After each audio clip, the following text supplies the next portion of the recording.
ಮಾಡ್ಬೋದು. ಆದರೆ ನಾನು ಸಾವಿಗೆದರೋ ವ್ಯಕ್ತಿ ಅಲ್ಲ. ಸಾಯೋಂಗಿದ್ದಿದ್ರೆ 2-3 ಇನ್ಸಿಡೆಂಟಲ್ಲಿ ನಾನು ಯಾವತ್ತೂ ಹೋಗ್ಬೇಕಾಗಿತ್ತು. ರಾಮ ಜನ್ಮಭೂಮಿ ಹೋರಾಟದಲ್ಲಿ, ಬೇರೆ ಬೇರೆ ಕೆಲವು ಹೋರಾಟಗಳಲ್ಲಿ ಸುಪಾರಿ ಕಿಲ್ಲರ್ ಅಂತ ಹೇಳ್ತಾರೆ, ನಮ್ಮ ಮೇಲೇ ಆಪಾದನೆ ಮಾಡ್ತಾರೆ, ಈ ಥರದ್ದು ಭೂಮಿ ಕಬಳಿಸಿದ್ರು ಅಂತ ಹೇಳ್ತಾರೆ. ಅವೆಲ್ಲ ಕೂಡ ಜನಗಳ ನಂಬಿಕೆ ಐತೆ. ನಾವು ಯಾವುದು ಕೂಡ ನಾನು ಭಾಳ ಕಷ್ಟಪಟ್ಟು ಮೇಲೆ ಬಂದಿರ್ತಕ್ಕಂಥ ಹಂತವಾಗಿ 45 ವರ್ಷ ಒಂದೊಂದೇ ಮೆಟ್ಲು ಹತ್ಕೊಂಡು ಬಂದಿರ್ತಕ್ಕಂಥನು. ರೌಡಿಸಮ್ ಅನ್ನೋದಕ್ಕೆ ಅರ್ಥ ಬೇರೆ ಇದೆ. ಅಂದರೆ ಕಬ್ಜಾ ಮಾಡುವಂಥದ್ದು, ಅನಾವಶ್ಯವಾಗಿ ಯಾರೋ ಅಮಾಯಕರನ್ನ ಹೊಡೆಯತಕ್ಕಂಥದ್ದು. ನಾನು ಆ ಥರ ಅಲ್ಲ, ನಾನು ಹೋರಾಟಗಾರ. ಮತ್ತು ಸುಮ್ಮನೆ ನಾನು ಕೆಣಕಿದ್ರು ಕೂಡ ನಾನು ಸುಮ್ಮನೆ ಇರೋನಲ್ಲ. ನಾನು ಪಾಡಿಗೆ ನಾನು ಇರ್ತೀನಿ. ಅನಾವಶ್ಯವಾಗಿ ಯಾರಾದರೂ ಕೆಣಕಿದ್ರೆ ಸುಮ್ಮನೆ ಇರ್ತಕ್ಕಂಥ ಸ್ವಭಾವ ನನ್ನ ಜಾಯಮಾನದಲ್ಲೇ ಬಂದಿಲ್ಲ. ಅದ್ರ ಕಡೆಗೆ ಟಿಟ್ ಫಾರ್ ಟ್ಯಾಟ್ ಇದ್ದೇ ಇರ್ತದೆ ಅದು.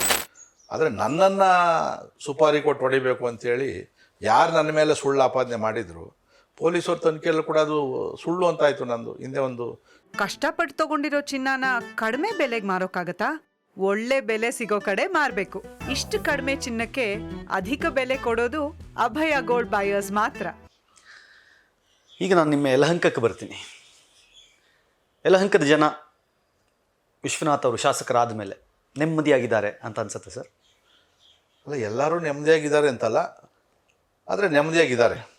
ಯಾಕೆಂದರೆ ನಾನು 2008ಕ್ಕೆ ಇದ್ದಂಥ ಯಲಹಂಕ ಕ್ಷೇತ್ರಕ್ಕೂ ಈಗಿನ ಕ್ಷೇತ್ರಕ್ಕೂ ಅಜಗಜಾಂತರ ವ್ಯತ್ಯಾಸವನ್ನು ಜನ ಕಾಣ್ತಾ ಇದ್ದಾರೆ.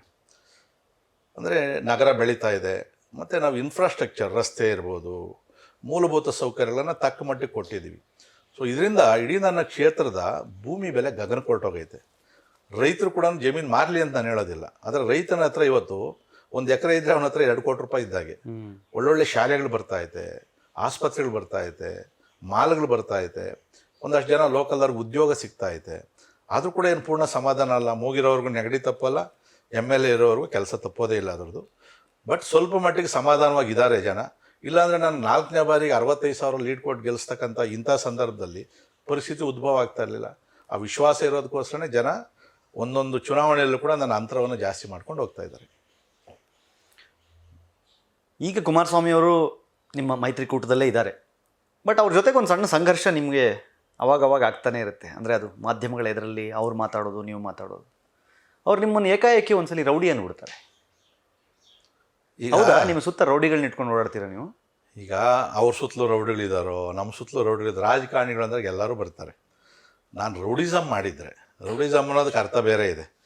ಅಂದರೆ ಕಬ್ಜಾ ಮಾಡುವಂಥದ್ದು, ಅನಾವಶ್ಯವಾಗಿ ಯಾರೋ ಅಮಾಯಕರನ್ನ ಹೊಡೆಯತಕ್ಕಂಥದ್ದು. ನಾನು ಆ ಥರ ಅಲ್ಲ, ನಾನು ಹೋರಾಟಗಾರ. ನಾನು ಮೂಲದಲ್ಲಿ 1979 ಆಗಸ್ಟ್ ತಿಂಗಳಲ್ಲಿ ರಕ್ಷಾಬಂಧನ ದಿನ ನಾನು ಪ್ರಥಮವಾಗಿ RSS ಕಾಲಿಟ್ಟಿದ್ದು. ಈ ವರ್ಷಕ್ಕೆ 45 ವರ್ಷ ಆಗ್ತದೆ ನಾನು ಈ ಒಂದು ಬಂದು. ಆಗ ಕಾಂಗ್ರೆಸ್ಸಿನ ಭದ್ರವಾದ ಕೋಟೆ ಇದು.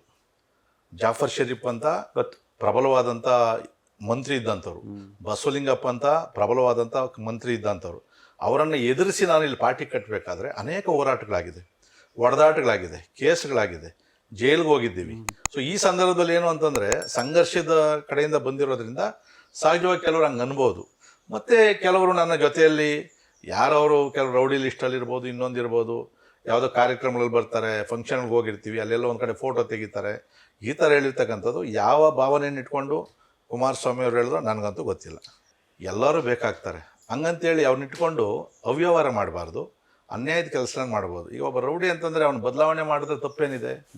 ನಾನು ಎಷ್ಟೋ ಜನ ಮಾಡಿದವ್ರಿಗೆ ಬುದ್ಧಿವಾದ ಹೇಳಿದ್ದೀನಿ, ನಿಮ್ಗೆ ಕಾಂಟ್ರಾಕ್ಟ್ ಕೊಡ್ತೀನಿ, ಕಾಂಟ್ರಾಕ್ಟ್ ಕೆಲಸ ಮಾಡಿರಿ, ಬಿಟ್ಬಿಡ್ರಿ ಈ ವೃತ್ತಿಯನ್ನು ನೀವು ಅಂತೇಳಿ ಬದಲಾವಣೆ ಮಾಡಿರ್ತಕ್ಕಂಥ ಉದಾಹರಣೆಗಳನ್ನು ನಾನು ಕೊಡ್ತೀನಿ ಅದರಲ್ಲಿ. ಸೊ ಇದಕ್ಕೆ ಹೇಳೋದಕ್ಕೆ ಮೊದಲು ಅವ್ರು ಯೋಚನೆ ಮಾಡಬೇಕು, ಹೇಳೋದಕ್ಕೆ ಮೊದಲು ನಾನೇ ಆಗಿದ್ದೀನಿ ಅಂತ ಹೇಳ್ಬೇಕಾಗ್ತದೆ. ನಮಗೂ ಕೌಂಟ್ರ್ ಬರುತ್ತೆ ಅಂತ ಗೊತ್ತಿರಬೇಕು. ಹೌದು. ವಿಶ್ವನಾಥ್ ಅವರು ಯಲಹಂಕದಲ್ಲಿ ಅವರ ಮಾತು ನಡಿಬೇಕು ಅಂತಾದರೆ ಯಾವ ಹಂತಕ್ಕೆ ಬೇಕಾದರೂ ಹೋಗ್ತಾರೆ? ಅಂದರೆ ನಂದು ನಡಿಬೇಕು, ಯಲಹಂಕ ನನ್ನ ಕಂಟ್ರೋಲ್ ಇರಬೇಕು, ಇಲ್ಲ ಅಂತಂದರೆ ನಾನು ಯಾವ ಹಂತಕ್ಕೆ ಬೇಕಾದರೂ ಹೋಗ್ತೀನಿ ಅಂತ ಅಂತಾರೆ. ಇಲ್ಲ, ಆ ಥರದ್ದೇನಿಲ್ಲ. ನನಗೆ ಕೆಲಸ ಆಗಬೇಕು ಅಂದರೆ, ನನ್ನ ಕ್ಷೇತ್ರಕ್ಕೆ ಆಗಬೇಕು ಅಂದರೆ ಯಾವ ಹಂತಕ್ಕಾದರೂ ಹೋಗ್ತೀನಿ. ಒಂದು. ಎರಡನೇದು, ನನ್ನ ಕಾರ್ಯಕರ್ತರಿಗೆ, ನನ್ನ ಮುಖಂಡರಿಗೆ ಏನಾದರೂ ಯಾರಾದರೂ ತೊಂದರೆ ಕೊಟ್ಟಾಗ ಯಾವ ಹಂತಕ್ಕಾದರೂ ಹೋಗ್ತೀನಿ ನಾನು. ಯಾಕಂದ್ರೆ ನನ್ನ ಕಾರ್ಯಕರ್ತ, ಅವರಿಂದ ನಾವು ಬೆಳೆದಿರೋದು, ಅವರು ನನ್ನ ಜೊತೆಯಲ್ಲಿ ಸರಿಸಮಾನವ ಪಾರ್ಟಿಯನ್ನು ಕಟ್ಟಿರ್ತಕ್ಕಂಥದ್ದು. ಅವ್ರಿಗೆಲ್ಲ ನಾನು ತೊಂದರೆ ಆದಾಗ ನಾನು ಮನೇಲಿ ಕೂತ್ಕೊಂಡ ವ್ಯಕ್ತಿ ಅಲ್ಲ, ಸ್ಪಾಟ್ ಕೊಟ್ಟು ಹೋಗ್ತೀನಿ ನಾನು. ಇದು ನನ್ನದೊಂದು ಸ್ವಭಾವ ಐತೆ. ಮತ್ತು ಸುಮ್ಮನೆ ನಾನು ಕೆಣಕಿದ್ರು ಕೂಡ ನಾನು ಸುಮ್ಮನೆ ಇರೋನಲ್ಲ, ನಾನು ಪಾಡಿಗೆ ನಾನು ಇರ್ತೀನಿ. ಅನಾವಶ್ಯವಾಗಿ ಯಾರಾದರೂ ಕೆಣಕಿದ್ರೆ ಸುಮ್ಮನೆ ಇರ್ತಕ್ಕಂಥ ಸ್ವಭಾವ ನನ್ನ ಜಾಯಮಾನದಲ್ಲೇ ಬಂದಿಲ್ಲ. ಅದ್ರ ಕಡೆಗೆ ಟಿಟ್ ಫಾರ್ ಟ್ಯಾಟ್ ಇದ್ದೇ ಇರ್ತದೆ ಅದು. ಕೆಲವೊಂದು ಆರೋಪಗಳು ಏನಪ್ಪ ಅಂತಂದರೆ ಅವ್ರ ವೈಫ್ ಹೆಸರಲ್ಲಿ ಗೋಮಾಳದ ಜಾಗನ ಎಲ್ಲೋ ಸ್ಟ್ರೈಟ್ ಮಾಡ್ಕೊಂಬಿಟ್ಟಿದ್ದಾರೆ, ಲೇಔಟ್ ಮಾಡ್ಕೊಂಬಿಟ್ಟಿದ್ದಾರೆ, ಅವ್ರಿಗೆ ಯಾರಿಗೋ ಮಾರ್ಕೊಂಬಿಟ್ಟಿದ್ದಾರೆ. ಯಾಕದು? ಅದು ಸತ್ಯನಾ ಅಥವಾ ಆರೋಪನ? ಈಗ ಸತ್ಯ ಇದ್ದರೆ ನಾನೇ ಕಂದಾಯ ಸಚಿವರಲ್ಲಿ ಮನವಿ ಮಾಡಿದ್ದೀನಿ, ಈ ಥರ ನಿಮ್ಮಲ್ಲೂ ದೂರು ಕೊಟ್ಟವ್ರು ಸರ್ ದಯವಿಟ್ಟು ತನಿಖೆ ಮಾಡಿ ಅಂತೇಳಿ. ಈಗ ತನಿಖಾ ಸಂಸ್ಥೆಗಳು ಬೇಕಾದಷ್ಟಿದೆ. ನಿಜ. ಮತ್ತು ನೀವು ಗೋಮಾಳ ಜಾಗವನ್ನು ಇವತ್ತು ತಿದ್ದುಪಡಿ ಮಾಡಿದ್ರು ಹಳೇದೆಲ್ಲ ತಿದ್ದುಪಡಿ ಮಾಡೋಕ್ಕಾಗಲ್ಲ. ಯಾವುದಿದೆ ಅದನ್ನು ತಗೊಂಬನ್ರಿ ಹೊರಗಡೆಗೆ. ಈಗ ಸಹಿಸಲಾರ್ದಕ್ಕಂಥವ್ರು ಯಾರು ಈ ಗೋಮಾಳ ಜಾಗಗಳನ್ನು ಕದ್ದಿ ಮುಚ್ಚಿ ಮಾರಿರ್ತಾರಲ್ಲ ಅವ್ರಿಗೆ ಗೊತ್ತಿ ವಿದ್ಯೆಗಳು ಬಿಟ್ಟರೆ ನಾವು ಖಂಡಿತವಾಗಿ ಕೂಡ ಒಂದೇ ಒಂದು ಅಡಿ ಸರ್ಕಾರಿ ಜಾಗನ. ಯಾಕಂದರೆ ನಾನು A.T. ರಾಮಸ್ವಾಮಿ ಅವರು ಭೂಪೆಯವರ ಕಮಿಟಿಯಲ್ಲಿ ಕೆಲಸ ಮಾಡಿದವನು. ಅಂದರೆ ಸರ್ಕಾರಿ ಜಾಗಗಳನ್ನು ಯಾರು ಕಬಳಿಸಿರ್ತಾರೆ ಆ ಒತ್ತುವರಿಯನ್ನು ಬಿಡಿಸೋಕ್ಕಿರತಕ್ಕಂಥ ಕಮಿಟಿ ನಾನು ಬೆಂಗಳೂರು ಸುತ್ತಮುತ್ತ ಇರ್ತಕ್ಕಂಥ ಅನೇಕ ಜಾಗಗಳನ್ನು ಹಿಡ್ಕೊಟ್ಟಿರೋ ನಾನು. ಅವ್ರು ಹೇಳ್ತಾರೆ ವಿಶ್ವನಾಥ್ ಇನ್ನೆಷ್ಟು ಜಾಗ ಐತೆ ಅಂತೇಳಿ. ನಾನು ಹೇಳಿದೆ ಬೆಂಗಳೂರಲ್ಲಿ ಇರ್ತಕ್ಕಂಥ ಭೂ ಕಬಳಿಕೆದಾರರನ್ನು ಸರಿಯಾದ ರೀತಿಯಲ್ಲಿ ನಾವು ಹಿಡಿದ್ರೆ ಒಂದು ಬಡ್ಜೆಟ್ಗೆ ಆಗೋಷ್ಟು ದುಡ್ಡು ನಮ್ಮ ಬೆಂಗಳೂರಲ್ಲೇ ಸಿಗ್ತದೆ ಸುತ್ತಮುತ್ತಲು ಅಂತಕ್ಕಂಥ ಮಾತನ್ನು ಹೇಳಿದ್ದೀನಿ. ಆ ಥರ ಯಾರಾದರೂ ನಾವು ಕಬಳಿಸಿರ್ತಕ್ಕಂಥದ್ದನ್ನು ಪ್ರೂವ್ ಮಾಡಿದ್ರೆ ಅವ್ರು ಏನು ಶಿಕ್ಷೆ ಕೊಟ್ಟರು ನಾನು ತಯಾರಾಗಿದ್ದೀನಿ. ನಮ್ಮ ಮನೆಯವ್ರ ಹೆಸ್ರಿಗೆ ಯಾಕೆ ಮಾಡ್ತೀನಿ? ಮಾಡೋದಿದ್ರೆ ನಾನು ಮಾಡ್ಕೊತೀನಿ. ನಮ್ಮ ಮನೆಯವರ ಹೆಸ್ರು ಮಾಡಿ ಅವ್ರಿಗೆ ಯಾಕೆ ಮಸಿ ಬೀಳಬೇಕು? ಪಾಪ ಅವ್ರಿಗೇನು ಗೊತ್ತಾಗ್ತದೆ ಅದರಲ್ಲಿ. ಸೊ ಈ ಥರ ಅಪಾದನೆ ಮಾಡಬೇಕಾದ್ರೂ ಕೂಡ ಅದರಲ್ಲಿ ಏನಾದರೂ ಉರುಳಿರೋ ರೀತಿಯಲ್ಲಿ ಮಾಡಬೇಕು. ಚುನಾವಣೆ ಸಂದರ್ಭದಲ್ಲಿ ಮಾಡ್ತಾರೆ, ಸುಪಾರಿ ಕಿಲ್ಲರ್ ಅಂತ ಹೇಳ್ತಾರೆ, ನಮ್ಮ ಮೇಲೇ ಅಪಾದನೆ ಮಾಡ್ತಾರೆ, ಈ ಥರದ್ದು ಭೂಮಿ ಕಬಳಿಸಿದ್ರು ಅಂತ ಹೇಳ್ತಾರೆ. ಅವೆಲ್ಲ ಕೂಡ ಜನಗಳ ನಂಬಿಕೆ ಐತೆ. ನಾವು ಯಾವುದು ಕೂಡ ನಾನು ಭಾಳ ಕಷ್ಟಪಟ್ಟು ಮೇಲೆ ಬಂದಿರ್ತಕ್ಕಂಥ ಹಂತವಾಗಿ 45 ವರ್ಷ ಒಂದೊಂದೇ ಮೆಟ್ಲು ಹತ್ಕೊಂಡು ಬಂದಿರ್ತಕ್ಕಂಥನು. ನಾನು ದಿಢೀರ್ ಅಂತೇಳಿ ರಾಜಕಾರಣದಲ್ಲಿ ಮೇಲೆ ಬಂದವನಲ್ಲ, ದಿಢೀರ್ ಅಂತೇಳಿ ನಾನು ಸಾಹುಕಾರ ಆದವನು ಅಲ್ಲ. ನಾನು ಹಂತವಾಗಿ ಮೇಲೆ ಬಂದಿರ್ತಕ್ಕಂಥದ್ದು. ಅನ್ಯಾಯವಾಗಿ ಯಾರನ್ನ ಕೇಳ್ರಿ ನೀವು, ಯಾರ್ದಾನ ಬಡವ್ರ ಜಮೀನು ಹೊಡೆದು ಬಾಯಿಗೆ ಹಾಕ್ಕೊಂಡಿದ್ದೀವಿ, ಗೋಮಾಳ ಜಾಗ ಯಾವುದನ್ನು ಹಾಕ್ಕೊಂಡಿದ್ದೀವಿ, ಎಲ್ಲೂ ಕೂಡ ನಾವು ಅದನ್ನು ಮಾಡಿಲ್ಲ. ನನ್ನ ಜನ ನನ್ನ ಮೇಲೆ ವಿಶ್ವಾಸ ಐತಿ. ಯಾರೋ ಬೊಗಳ್ತಾರೆ ಅಂತೇಳಿ ನಾನೇ ಕೇರ್ ಮಾಡೋಕ್ಕೆ ಹೋಗ್ತೀನಿ. ಆರ್ ಅಶೋಕ್ ಮುನಿರತ್ನ ನಿಮ್ಮವರೇ ಅಲ್ವಾ ಸರ್? ಖಂಡಿತವಾಗು ನಮ್ಮ ನಾಯಕರು. ಮತ್ತು ಅವಾಗವಾಗ ಸ್ವಲ್ಪ ಸಣ್ಣ ಸಣ್ಣ ಸಂಘರ್ಷಗಳಾಗುತ್ತಲ್ಲ, ಯಾಕೆ? ಇಲ್ಲ, ಅಶೋಕ್ ಅವರು ನಾವು ಜೊತೆಯಲ್ಲಿ ಬೆಳೆದಂಥವ್ರು, ನನಗಿನ್ನ ಸೀನಿಯರ್ ಅವರು. ಅವರ ಉಪಚುನಾವಣೆ ಮೊದಲು ಶಾಸಕನಾದಾಗಿಂದ ಕೂಡ ನಾನು ಅವ್ರ ಜೊತೆಯಲ್ಲಿರ್ತಕ್ಕಂಥವ್ರು. ನನಗೇನು ಅಂದರೆ ಮೊನ್ನೆ ಬೆಳಗಾವಿಯಲ್ಲಿ ನಮ್ಮ ಒಬ್ಬ ಕಾರ್ಯಕರ್ತನಿಗೆ ಚಾಕುನಲ್ಲಿ ಆಗಿದಾಗ ಅದನ್ನು 307 ಕನ್ವರ್ಟ್ ಮಾಡಬೇಕು. ಯಾಕಂದರೆ ಕಾರ್ಯಕರ್ತನ ನಾವು ರಕ್ಷಣೆ ಮಾಡಬೇಕು ಅನ್ನೋದು ಇತ್ತು. ಸೊ ಏಕಾಏಕಿ ಸಭಾತ್ಯಾಗ ಮಾಡಿದಾಗ ನಮಗೂ ಮಾಹಿತಿ ಇರಲಿಲ್ಲ. ಆ ಮಾಹಿತಿ ಇಲ್ಲದೆ ಇರ್ತಕ್ಕಂಥ ಸಂದರ್ಭದಲ್ಲಿ ನಾನು ಸ್ವಲ್ಪ ಸಿಟ್ಟಾಗಿ ಮಾತಾಡಿ ಈ ಥರ ನಾವು ಕಾರ್ಯಕರ್ತನ ರಕ್ಷಣೆ ಮಾಡಲಿಲ್ಲ ಅಂದರೆ ಹೇಗೆ ಅಂತಕ್ಕಂಥದ್ದನ್ನು ನಾನು ಪ್ರತಿಪಾದನೆ ಮಾಡಿ ಅಸಮಾಧಾನವನ್ನು ವ್ಯಕ್ತಪಡಿಸೋದು ನಿಜ. ಬಿಟ್ಟರೆ ನಮಗೂ ಅವ್ರಿಗೆ ಬೇರೆ ಯಾವುದೇ ರೀತಿಯಾದಂಥ ಭಿನ್ನಾಭಿಪ್ರಾಯ ಕೂಡ ಇಲ್ಲ.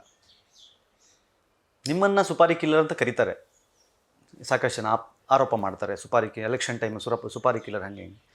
ಬಟ್ ನಿಮ್ಮ ಮೇಲೆ ಮರ್ಡರ್ ಅಟೆಂಪ್ಟ್ ಆಗಿಬಿಡುತ್ತೆ. ಸರ್, ಈಗ ನಾನು ಯಾರನ್ನೂ ಕೂಡ ಅಮಾಯಕರನ್ನು ನಾವ್ಯಾಕೆ ಸುಪಾರಿ ಕೊಡಬೇಕು? ನನಗೆ ಅಂಥ ಪರಿಸ್ಥಿತಿ ಏನೈತಿ ಇವತ್ತು. ನೋಡ್ರಿ, ನಾನು ಎಲ್ಲಾನು ಹೋದರೆ ನನಗೊಂದು ಗನ್ಮ್ಯಾನ್ ಕೊಟ್ಟವ್ರೆ, ಗನ್ಮ್ಯಾನ್ ರಕ್ಷಣೆ ಮಾಡೋ ಕೆಲಸ ನಂದು. ಅವನೇನು ನಾನು ರಕ್ಷಣೆ ಮಾಡಲ್ಲ. ಡ್ರೈವರ್ 3 ಜನ ಓಡಾಡೋದು. ನಾನು ಎಲ್ಲೇ ಹೋಗಲಿ 3 ಜನ ಹೋಗ್ತೀನಿ. ಹಿಂದೆ ಮುಂದೆ ಯಾವ ಗಾಡಿಗಳು ಹಿಂದೆ ಮುಂದೆ ಯಾವುದೂ ಇಲ್ಲ ನನಗೆ ಆ ಥರ ನಾನು ಯಾರಾದರೂ ಶತ್ರುಗಳಿದ್ದಿದ್ರೆ ನಾನು 3 ಜನ ಯಾಕೆ ಇಟ್ಕೊಂಡು ಹೋಗ್ತೀನಿ? ಇನ್ನೂ 1-2 ಗಾಡಿ ಹಾಕ್ಕೊಂಡು ಹೋಗ್ತಾಯಿದ್ದೆ ನಾನು. ಆದರೆ ನನ್ನನ್ನು ಸುಪಾರಿ ಕೊಟ್ಟು ಹೊಡಿಬೇಕು ಅಂಥೇಳಿ ಯಾರು ನನ್ನ ಮೇಲೆ ಸುಳ್ಳು ಆಪಾದನೆ ಮಾಡಿದರು, ಪೊಲೀಸವ್ರ ತನಿಖೆಯಲ್ಲೂ ಕೂಡ ಅದು ಸುಳ್ಳು ಅಂತಾಯಿತು. ನಂದು ಹಿಂದೆ ಇಲ್ಲೆಲ್ಲೋ ಮೇಲಾಂಗದಲ್ಲೊಂದು ಶೂಟೌಟ್ ಆಯಿತು ಅಂತೇಳಿ ನನ್ನ ಮೇಲೆ ಮಾಡಿದ್ರು. ಪೊಲೀಸರು ಕೂಡ ವಿಶ್ವನಾಥ್ ಅವ್ರದ್ದು ಏನೂ ಪಾತ್ರ ಇಲ್ಲ ಅಂತೇಳಿ, ಯಾಕಂದ್ರೆ ನಮ್ಮ ಪೊಲೀಸ್ ಏನು ಕಡಿಮೆ ಏನಿಲ್ಲ, ಸಾಮರ್ಥ್ಯ ಇರ್ತಕ್ಕಂಥದ್ದು, ಎಲ್ಲೂ ಆಗಲಿಲ್ಲ, ಅದನ್ನು ಕ್ಲೋಸ್ ಮಾಡಿದ್ರು. ಆದರೆ ಅದೇ ವ್ಯಕ್ತಿ ಯಾರು ನನ್ನ ಮೇಲೆ ಅಪಾದನೆ ಮಾಡಿದ್ದ, ಸಹಾಯ ಮಾಡಿದ್ದ, ಅದಕ್ಕೆಲ್ಲ ಹುನ್ನಾರ ಮಾಡಿದ್ದ, ಅವ್ನು ನನಗೆ ಸುಪಾರಿ ಕೊಟ್ಟಿದ್ದ. ಅವೆಲ್ಲ ಕೂಡ ತಾವು ಇನ್ನೂ ಕೂಡ ಕೋರ್ಟಲ್ಲಿ ಕೇಸ್ ನಡೀತಾ ಇದ್ರು, ಸತ್ಯಾಸತ್ಯತೆಗಳಲ್ಲಿ ಬರಲಿ ಅಂತೇಳಿ. ದೇವ್ರ ದಯ ಅದು ಹೊರಗಡೆ ಬಂತು. ಈಗ ನಾನು ಇವತ್ತು ಬೆಳಗ್ಗೆ 5 ಗಂಟೆಗೆ ತೋಟಕ್ಕೆ ಹೋಗ್ತೀನಿ, ನಾನು ಡೈಲಿ ವಾಕಿಂಗ್ ಹೋಗ್ತೀನಿ. ಒಬ್ಬನೇ ಇಬ್ಬರೇ, ನಾನೇ ಡ್ರೈವ್ ಮಾಡ್ತೀನಿ, ಅವ್ನು ಇರ್ತಾನೆ ಅದ್ಲ ಕಡೆಗೆ. ಏನು ಬೇಕಾದ್ರೂ ಆಗ್ಬೋದು. ಆದರೆ ನಾನು ಸಾವಿಗೆದರೋ ವ್ಯಕ್ತಿ ಅಲ್ಲ. ಸಾಯೋಂಗಿದ್ದಿದ್ರೆ 2-3 ಇನ್ಸಿಡೆಂಟಲ್ಲಿ ನಾನು ಯಾವತ್ತೂ ಹೋಗ್ಬೇಕಾಗಿತ್ತು. ರಾಮ ಜನ್ಮಭೂಮಿ ಹೋರಾಟದಲ್ಲಿ, ಬೇರೆ ಬೇರೆ ಕೆಲವು ಹೋರಾಟಗಳಲ್ಲಿ ನಾವು ಸತ್ತು ಬದುಕು ಬಂದಿರೋಂಥದ್ದು ನಾವೆಲ್ಲ ಕೂಡ. ಸಾವಿಗೆದರುವಂಥ ವ್ಯಕ್ತಿ ನಾನಲ್ಲ, ಗೌರವಕ್ಕೆ ಎದುರ್ತೀನಿ ನಾನು. ಈ ಥರ ಯಾರು ಸುಪಾರಿ ಕೊಡ್ತೀವಿ ಅಂತ ಹೇಳಿದ್ರು ಜನ ಇವತ್ತು ಚೀಮಾರಿ ಹಾಕಿ ಅವ್ನು ಮೂಲೆ ಗುಂಪು ಮಾಡವ್ರೆ, ಮೂಲೆಗೆ ಹಾಕ್ಬಿಟ್ರು ಜನ, ಇಂಥ ವ್ಯಕ್ತಿನೂ ಅವನ ಅಂತೇಳಿ. ಸೊ ಅವೆಲ್ಲ ಕೂಡ ಅವು ಆಂಧ್ರದಲ್ಲಿತ್ತು, ಬೇರೆ ಕಡೆ ಇತ್ತು. ನಮ್ಮ ಕರ್ನಾಟಕದಲ್ಲಿ ಅದು ಆಗೋದಿಲ್ಲ, ಆಗಲೂಬಾರ್ದು. ಅದು ಕಳೆದ ಎಲೆಕ್ಷನ್ ಟೈಮಲ್ಲಿ ಮುನೇಗೌಡರ ಬಗ್ಗೆ ಏನಾದರೂ ಭಯ ಇತ್ತಾ? ಮುನೇಗೌಡರ ಬಗ್ಗೆ ನಾನು ಭಯ ಪಡುವಂಥದ್ದಿಲ್ಲ ಐತೆ. ನಾನು 95ನೇ ಇಸ್ವಿನಲ್ಲಿ ಜಿಲ್ಲಾ ಪಂಚಾಯತಿ ಕಂಟೆಸ್ಟ್ ಮಾಡಿದ್ದೆ ನಾನು. ಆವಾಗ ಜನತಾದಳ ಸರ್ಕಾರ ಇತ್ತು. ನನ್ನ ವಿರುದ್ಧವಾಗಿ ಕ್ಯಾನ್ವಾಸ್ ಬಂದವರು ಯಾರು ಗೊತ್ತಾ? ಸನ್ಮಾನ್ಯ ಚಾಲಪ್ಪ ಅವರು. ಬಚ್ಚೇಗೌಡರು, ಆರ್ ಎಲ್ ಜಾಲಪ್ಪ. ನಾರಾಯಣ ಸ್ವಾಮಿ ಅವರು, ಈ ಥರ ಕ್ಯಾಬಿನೆಟ್ ಮಿನಿಸ್ಟರ್ ಬಂದರೂ ಕೂಡ 18 ಟೋಟಲ್ ಗೆಲ್ಸಿದ್ರು ಜನ ನನಗೆ. ನನಗೆ ರಾಜಕಾರಣದಲ್ಲಿ ಯಾರೊಬ್ಬರು ಬಂದರು ಅಂದರೆ ನನಗೆ ಇನ್ನೂ ಬಲಿಷ್ಠರು ಬಂದರೆ ನನಗೆ, ನಾನು ತಮಾಷೆಗೆ ಹೇಳ್ತಾ ಇದ್ದೆ, ಹೆಸರುಘಟ್ಟದ ಎಲೆಕ್ಷನ್, ಹೆಸರುಗಟ್ಟದ್ದು ಮೊನ್ನೆ ತಮಾಷೆಗೆ ಹೇಳ್ತಾ ಇದ್ದೆ, ರಾಹುಲ್ ಗಾಂಧಿ ಏನಾದರೂ ಚಿಕ್ಕಬಳ್ಳಾಪುರ ಬಂದರೆ ಸ್ವಲ್ಪ ಸುದ್ದಿ ಹರಡ್ತಾ ಇತ್ತು, ನಾನೇ ಕ್ಯಾಂಡಿಡೇಟ್ ಅಂತ ಹೇಳಿದೆ. ಸೊ ಚುನಾವಣೆಯಲ್ಲಿ ಎದುರಾಳಿ ಬಲಿಷ್ಠವಾಗಿದ್ರೇ ಅದಕ್ಕೆ ಮಜಾ ಬರುವಂಥದ್ದು. ಮುನೇಗೌಡರು ಏನು ಅಂತಂದರೆ, ಬಹುಶಃ ರಾಜಕಾರಣದಲ್ಲಿ ಅವರು ಮಾತಾಡೋಂಥ ರೀತಿಗಳು ಸರಿಯಾಗಲಿಲ್ಲ. ಕೆಟ್ಟದಾಗ ಬೈಯೋದು, ಏಕವಚನದಲ್ಲಿ ಬೈಯೋಂಥದ್ದು, ನಾವೇನು ಅನ್ನಲಿಲ್ಲ ಅಂದರೂ ಕೂಡ ಅವರು ಸ್ವಲ್ಪ ನಮಗೆ ಪ್ರಚೋದನೆ ಮಾಡುವಂಥ ಕೆಲಸ ಮಾಡೋದು ಬಿಟ್ಟರು. ಸೊ ಅದಕ್ಕೋಸ್ಕರ ನಾವೇನು ಮಾಡಿದ್ವಿ ಅಂದರೆ ಕಾಂಗ್ರೆಸ್ನ ಬಿಟ್ಟು ಅವ್ರನ್ನೇ ಟಾರ್ಗೆಟ್ ಮಾಡಿದ್ವಿ. ಅಂದರೆ JDS ಕಾಂಗ್ರೆಸ್ಗಿನ ಕಡಿಮೆ ಬರೋ 2 ಎಲೆಕ್ಷನಲ್ಲಿ JDS second place. Okay okay okay. ಇಂದಿನ 2 ಎಲೆಕ್ಷನ್ ನೀವು ಬೇಸ್ ಹೊಡಿಬೇಕು ಅಂತ ಟ್ರೈ ಮಾಡಿದ್ರೆ, ಕೊನೆಗೆ ಏನು ಮಾಡಿದ್ವಿ ಅಂತಂದ್ರೆ ಇದನ್ನೇ ಮುಗಿಸ್ಬೇಕು ಅಂತೇಳಿ ನಮ್ಮ ಕಾರ್ಯಕರ್ತನ ಕುಂಡ್ರಿಸಿ, ಕಾಂಗ್ರೆಸ್ ಬೇಕಾದ್ರೆ ಸೆಕೆಂಡ್ ಪ್ಲೇಸ್ ಬರಲಿ, ಬಿಡಬಾರ್ದು ಅಂತೇಳಿ ಮಾಡಿದ್ವಿ. ಕರೆಕ್ಟಾಗಿ ನಮ್ದು ವರ್ಕೌಟ್ ಆಯಿತು, ಅವ್ರು 3rd ಪ್ಲೇಸ್ಗೆ ಹೋದರು. Speed plus Karnataka.